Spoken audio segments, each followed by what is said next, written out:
The Charlotte Police Training Academy is filled with recruits who chose to come to Charlotte with a world of options available. Some come as young as 21 years old, looking to start their careers, and others take different career paths before finding their home here at CMPD. So what interested me in law enforcement was I have a cousin that's he's in law enforcement right now in Gaston County. We both kind of took the same paths, being athletes. We both were in the Army, and then he pursued his dream as a police officer, and that's something I kind of wanted to do before joining the military, but the military happened first. And then once I got out after doing 10 years in the Army, I just went ahead and pursued my dream of, being in law enforcement. Once I made sergeant, you start getting those added responsibilities. They start giving you responsibilities of having soldiers and, people under you, and you start learning how to take care of people. It's not just about yourself at that point. And once I made staff sergeant, I took over a whole platoon. I had 34 soldiers, and you start learning how it's not about you, it's about them. But once they're good, it gives you a sense of pride, like, okay, I'm taking care of my soldiers, which now it's like it gives you a sense of pride to take care of the community once you start doing things right. While you're in the military, they teach you, people first, and, you're protecting the country. And now I'm using that to protect the local community. So now I get to touch the community and do more things hands-on, whether it be playing with kids or just out talking to people. Whereas in the Army, I was constantly talking to my soldiers and getting them right and, making sure they were good at home, whether it be at home or, on the weekends. And now I just get to do that every day. So far, the experience has been good. It's different. The training and the learning over time, how everything goes as far as like laws and learning what you can and can't do, and now it's all starting to come together the closer we get to graduation. So now we're starting to put things together, and it's kind of like oh, okay, I get it now. I get why we learned this and why we learned that, and putting it together. Wow. So they put you in that stressful environment, so when things hit the fan, you know how to react. And once you react to it, you start learning, because they want you to make mistakes. So the mistakes are made here during training. So once you make your mistakes, you can fix them, or they teach you how to fix them, and So it's all about those building blocks on how to do it this way, but also take those things and turn them into your way. So do what works for you and work through your problems. Good morning, everybody. Good morning, sir. How are we doing today? Good, sir. All right, y'all didn't do any PT today, though, evidently, so don't fall asleep. You won't have the opportunity today to take to doze off. So yesterday we talked about this lesson plan and where the test comes from. So the first day 1 is lecture. What's day 2? Problem-based learning day, okay? So this is the day where we're going to give you're going to break out into teams, your squads, and you're going to break into partners. So we're going to give you some typical scenarios that you might face on any given day as a patrol officer, and we're going to talk, you and your partner are going to talk your way through the scenario. So you work as a team. Again, your squad will be in the classroom with you, but the squad is not allowed to talk unless the instructor says that the squad can give some input. But there usually is an opportunity somewhere in one of these scenarios where they can give some input to what your particular problem, because they'll be wanting to chime in and say, hey, what about this and what about that? But the idea or the premises behind this is to get you in the mindset of what a police officer does on any given day. These scenarios, again, there's nothing crazy about them. They are typical calls for service, but you have to think your way through it. Okay, and this is going to require that you work with your partner. Okay, it's not one-on-one. Not one person's going to run it. Both of you are going to run it together. And again, at some point, if you struggle, if you're struggling with some issue, then I may open it up to someone else from your particular squad. All right. So I'll give you the call for service, and what I want you to do is you can discuss it. There's no real time limit, so to speak. Let's discuss it, figure out what you need to do, what your resources are, and how to best proceed. You and your partner are dispatched to a loud party called for service in an area in off-campus housing of a nearby college. Once you arrive in the area, you hear loud music. A live band is playing, and several dozen people are in adjacent yards and in the street. It is 11:30 at night. Your dispatcher advises you they were receiving multiple complaints to 911. So you arrive on the scene, you see people about, there's cars everywhere. What's your first order of business? I would go up to the house, find the owner. I'd talk to them and just kind of level with them. We got a lot of complaints from the neighbors. So I'm listening, we hear a lot of complaints. If you can just probably secure one in the backyard or get one inside, keep the noise down so we have to come back, it'd probably be best. Okay, so when you go up to meet the owner is not present at the door, but you meet another individual who's obviously the life of the party. And he says, hey, the owner isn't out here. Come on inside. I'll let you meet him. You can talk to him directly. I'll tell him, sir, if you don't mind, if you get the owner, come out here, we'll talk to him privately and we'll get this all sorted out. You don't want to go inside the apartment? No, we'll stay out here. If you just get him out, we'll just get this all sorted out real quick. All right. Practical application helps bring the classroom portion of the academy to life. It further explains what all of the book concepts break down and helps the recruits gain real-life understanding of what they've learned. Add that to the physical testing the recruits have to complete, and you have a full view of what goes into turning recruits into officers. So the Word of Inclusion goes along with everything that we do throughout the year for Special Olympics. Last year as an agency, we raised approximately $115,000. We've been doing the WOD for probably about 5 years, but prior years we've had to have it off-site. Last year we were able to, with our facilities and the upgrades to our facilities, we were allowed to bring the WOD of Inclusion here to the training academy. And during that time, we try to integrate our command college, our leadership in with the recruit classes. So with the recruits, it's just that starting of understanding that we're a part of a big family here and getting that started off. It was great to see some of the patrol officers come in through from the division. We had people from records and we had some people from property control come in and participate. So just getting that understanding that we're a family and we're here to kind of push each other and pursue excellence, right? That's what we want to do every day here, and it's just great bringing everybody together. You know, one of the things that I talked to one of the recruit classes that we did this very first time, and just having the commanders here, the leaders here, they really enjoyed it. Being able to work out with them and kind of seeing that we're all on the same level, even though some might have stripes, bars, or clover leaves, we're all here to pursue excellence and push one another and just be together as a family.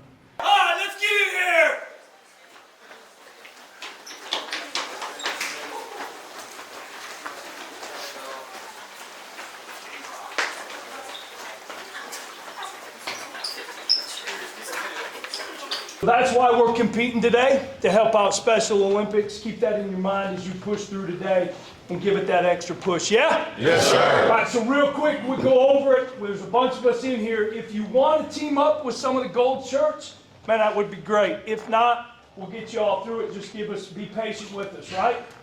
So it's a partner WOD. We start off with a 1968 row to commemorate the year that it started, right? So how it will go is partner A, or the athlete, will be on the rower, while the other athlete starts 10 rounds of 10 box jump overs, 10 wall balls, and 10 Russian kettlebell swings. We'll go over the standard here in a second, okay? However you want to break up that 1968 row is up to you. If somebody wants to roll the whole thing, rock on. If you want to split it up, 1,000, and the other one knock out 1968, if you want to split it up 200, 500, however you want to do it, okay? Once that row is completed, then that athlete will join in to get the 10 rounds completed, right? But here is where the confusion gets in. One athlete works at a time. So if I'm doing box jump overs and Officer Embry is my partner, he's going to wait on me. As soon as I hit that 10th one, he's going to pick up the kettlebell and knock out the KB swings, right? And then I'm going to rotate in And once he's done with the 10 kettlebell swings, I'm going to jump in and get the 10 wall balls, right? Does everybody understand that? Yes, sir. So once we get the row done, it's one athlete work at one time, okay? The best thing to do is however you want to split that up. If one wants to do the complete round and the other one follow in behind him, it's up to you if you want to break it up. Does everybody understand that? Yes, sir. Rock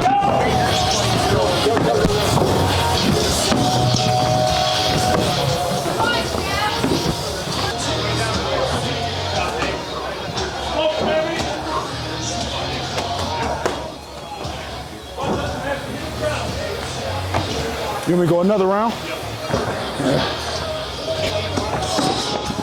There you go.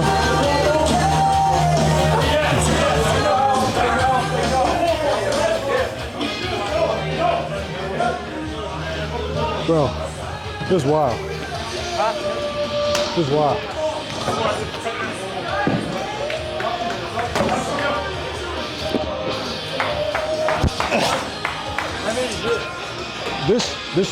This round 7 because you did 1 and I did 5, so this 7. Where you guys at? 7, sir. Come on, come on.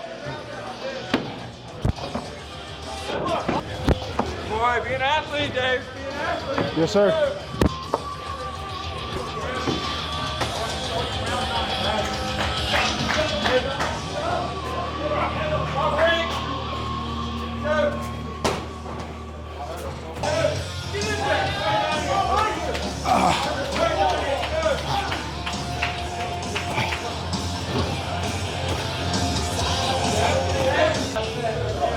Let's go, sir. Good. All done, Jeff?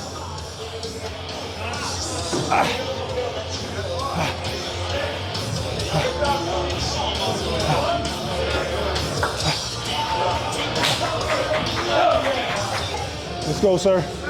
We got one more.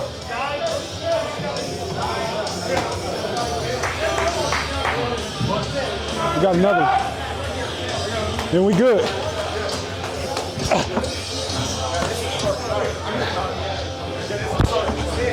Where we at? What round? This is the last round, sir. Last round. Last round, sir. Come on. One more. You done?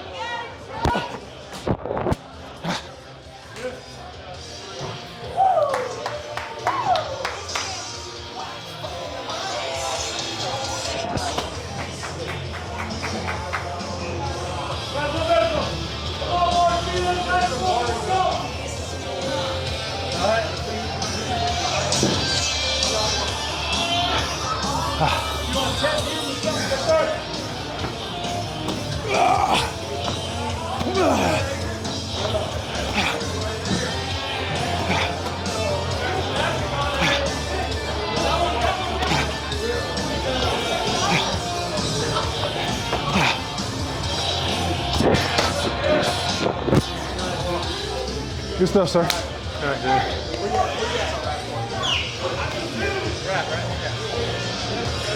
Good job, boy.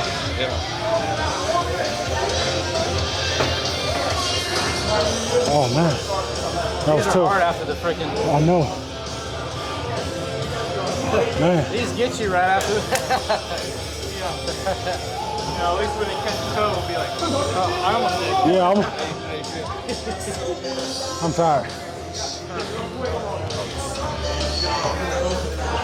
Let's go, Junior. Let's go, big dog. Good job. Thank you.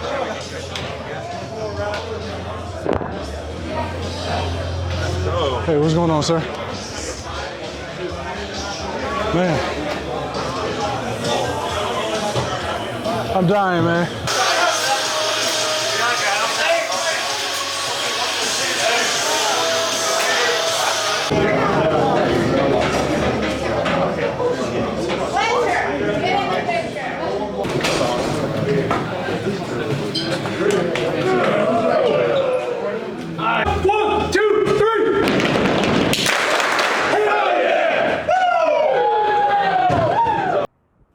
Charlotte has been tagged as a big city with a small town feel by many. That label makes people from all over seek a life in the Queen City. Charlotte is truly a place where you can experience the opportunities of a big city and the comfort of a small town.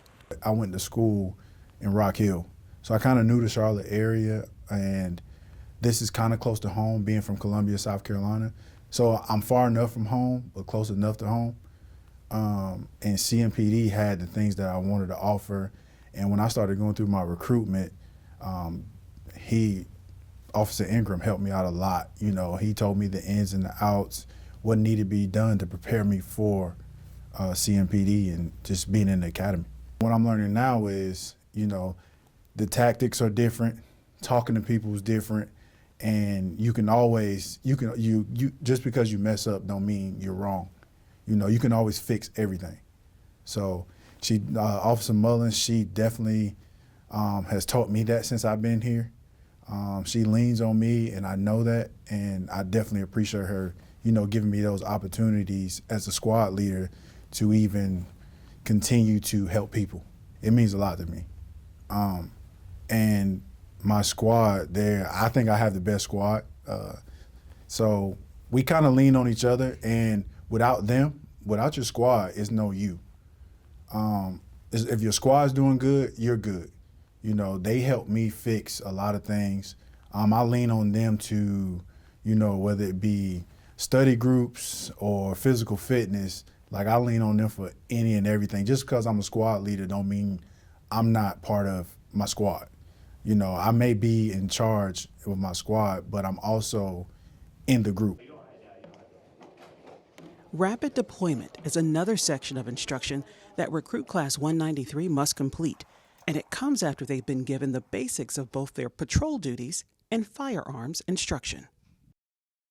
So rapid deployment is one of our blocks of instruction during our BLET program here at CMPD, and it's designed to educate the recruits and to give them a foundation of how they should respond in the event we have an active shooter. And that active shooting situation may be at a school, it may be at a church, maybe at a mall, or any facility where violence is taking place. And we have the program here to explain to the recruits what a situation like that may entail. So part of that realistic environment is we're able to use some of our facilities here at CMPD, and we're able to use our de-escalation training facility, which is a building with multiple rooms, with hallways, and we're able to simulate those structures where an active shooting situation may take place.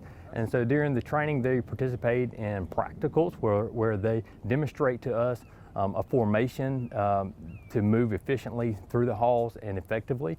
And they're introduced to how to respond to victims or to other parties that they may encounter in that scenario. We look for them to be able to pick up on what we're teaching them, on the tactics that we're teaching them, but more importantly, we want them to be critical thinkers and active thinkers and be able to go into a situation and be able to assess that situation quickly and be able to make good decisions. But we want them to have heart and have that understanding of the sense of urgency to go in and stop that act of violence that's taking place. Our responsibility, if shots are being fired, is this room. You don't worry about anything else. Now, of course, this is a static environment because we don't actually have a target or rounds are going off. But if shots are coming from this room, we're making entry. Now, if we're statically searching, looking for the threat, then yes, that's when you're covered. So we'll get to that point as well. But this first part is as if we're treating this as an act. The shots are being fired in here. We're going in this room. We know where he's at. This is a location. We're going to handle business in here.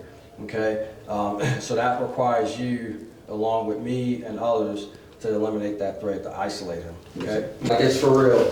We're going to move our butts to that room and eliminate the threat. Okay, so I kind of just want you to kind of walk through it and make sure you're comfortable with the movement. So we're going to go to that room on the far right.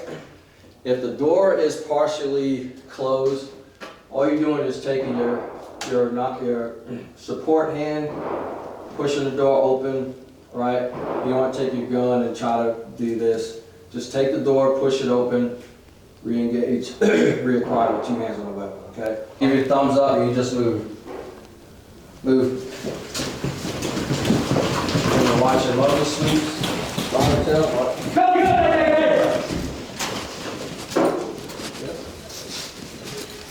good!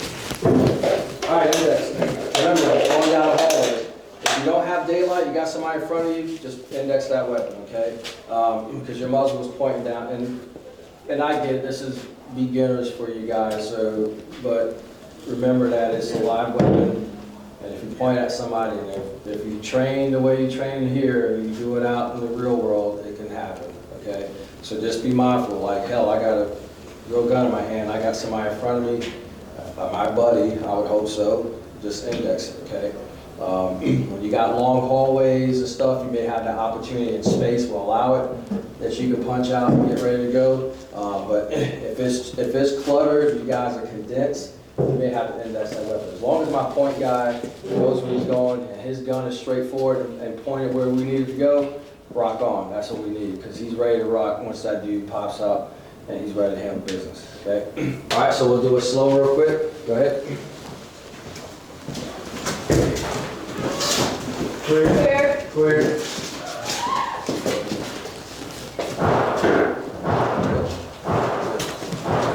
Last man.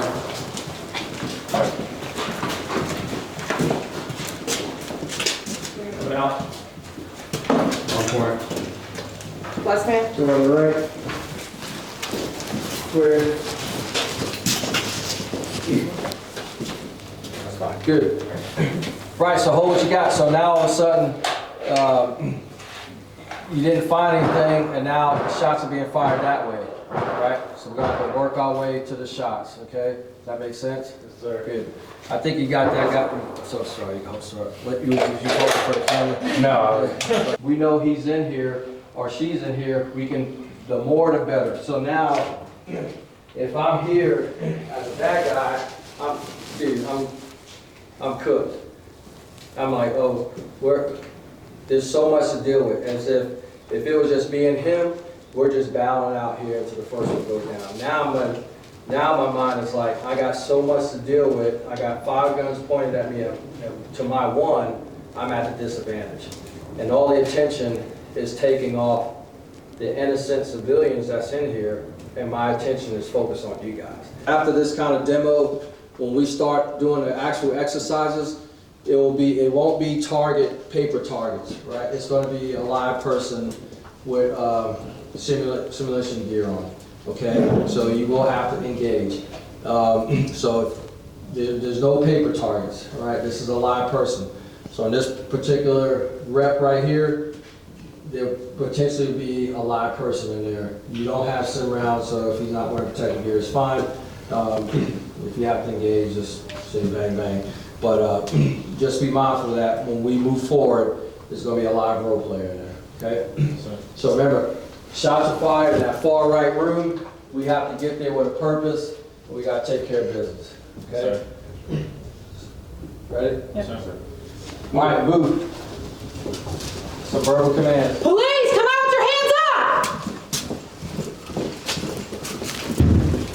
Bang, bang, bang, bang.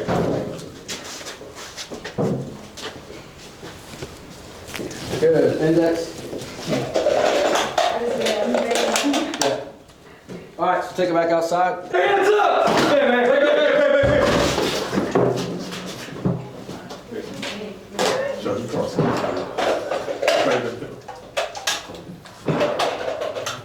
Good. Good. Okay. All right, take it back out. I thought you crossed over early, right? Second guy's gonna stand in shots. How was that? So yeah, sometimes the person was brought up, hey, what do I do? I'm the 5th guy or the odd man out. What are my responsibilities at that point? Do I go inside? Do I hold perimeter security? You'll have to dictate that yourself. You know, you could go in and assess it, because we know he's in here. So there's no right or wrong for you going inside. So if you go in, kind of assess it, man, I got a sea of blue uniforms, there's really nothing for me to do. Post back up and cover the security. Okay? You have those options. Keep moving. Police, come out with your hands up!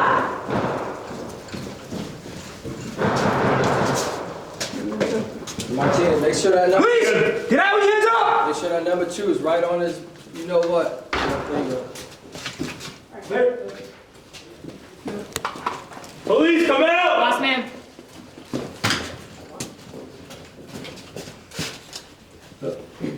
Clear. All right, and there's no design, technique, I mean, there is, but this is where all cards are off the table, find him as quickly as possible and safe as possible, okay? This is that audible where, hey, just get open. I don't care how you do it, get open, go find him. In this case, go find the threat. So you may have some chaos or people running around doing stupid crap. You gotta have to communicate, control the chaos. Remember that if it's all of you guys, if it's both of you, if it's all 10 of you, you can do this as a 10-person group. You know, so if that first 5 goes into that room, guess where that second 5's going? This room. Yeah, you just kind of move multiple contact teams, right? So don't be, I gotta wait on, 3 more. It might be just 3 of you. You gotta make it work. You gotta make it work. There's gonna be chances are, in particular instances where you might not have a front cover and a rear cover because the doorway's small. You're gonna have to improvise, all right? One way to do that, if it's so small, take a step out, is if it's so small where I can't fit somebody up here, somebody back here, I could post up right here and kind of scan this way, look, until they're ready to move. All right, move. Go to the next one, okay? You're just gonna have to make the adjustments on the fly. Don't get so caught up as I have to do it like this every time, because under stress, things are gonna be out of whack. When you do traffic stops, felony stops, car chases, you pinch cars, when you arrest somebody, it's not gonna be like it's designed to be when you're whatever you learn here. It's gonna look, if it does look like the way you train, praise the Lord. When we train with SWAT, we do it the same way every time during training, and we have that same scenario in the real world, and it's completely different. But we know how to adapt, we know how to adjust, and we know how to handle the situation when something kind of is not the way it lays out, okay? Overall, I think it was a success today.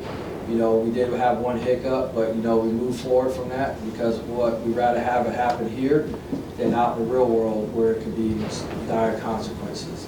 Okay, I remember I had a bad shoot years ago on the team, and it stuck with me for a long time. But I moved on and I learned from my mistakes, and I'm like, well, at least it happened here.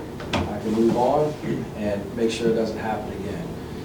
Because mistakes are made. Mistakes are made in training, but when you make mistakes out in patrol, there could be dire consequences. You can't take those things back. So you have to learn from your training, get as much as you can out of training, and you'll be successful. My why is the community. I mean, I know that may be a cliche answer, but for me, it's always been the community. I always wanted to be out there feeling like and knowing that I've been through some things that most people haven't. And with that experience, you can teach other people, hey, just because you're having a bad 30 seconds don't mean that, your day has to be bad.